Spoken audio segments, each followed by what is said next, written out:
আসসালামু আলাইকুম দর্শক বন্ধুরা, কেমন আছেন আপনারা সবাই? আশা করি সবাই অনেক ভালো আছেন।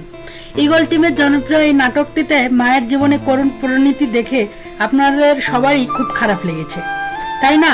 আগামী পর্বে মায়ের জীবনে কি ঘটতে চলেছে তা নিয়ে আপনাদের মনে নিশ্চয় অনেক কৌতূহল কাজ করছে। আজকের ভিডিওতে আমরা আগামী পর্বের কিছু চমকপ্রদ আপডেট নিয়ে আলোচনা করব।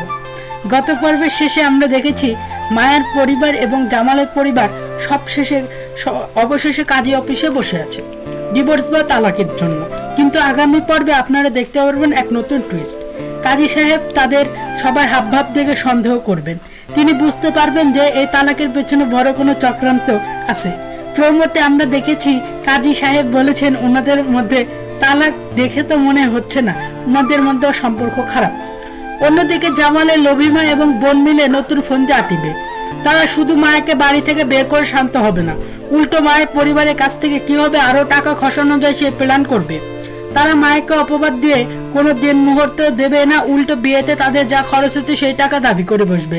মায়ের চাচি যে গোপনে মায়াকে টাকা আর গয়না দিয়েছিল, হয়তো সেই গয়নাগুলো এই লোভী পরিবারটি কেড়ে নেওয়ার চেষ্টা করবে। জামাল ভেতরে ভেতরে হয়তো কিছুটা অনুতপ্ত হবে, কিন্তু তার লোভী পরিবারের কারণে সে কোনো প্রতিবাদ করবে না। মায়া কি পারবে এই লোভী মানুষদের হাত থেকে নিজেকে মুক্ত করতে, নাকি তার চাচাকে দিতে হবে চরম কোনো মূল্য? আর জামাল কি মরিয়মকে বিয়ে করে সুখে থাকতে পারবে? এসব প্রশ্নের উত্তর মিলবে আগামী পর্বে। বন্ধুরা, টান টান উত্তেজনায় ভরপুর এই নাটকটির আগামী পর্বটি রিলিজ হতে যাচ্ছে আগামী 6 মার্চ দুপুর 3টায়।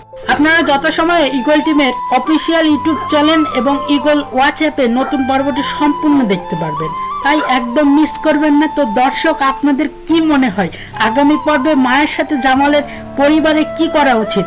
আপনাদের মূল্যবান মতামত অবশ্যই নিচে কমেন্ট করে জানিয়ে দিন।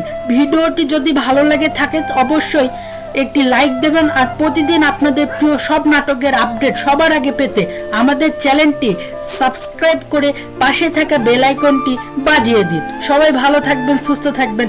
আল্লাহ হাফেজ।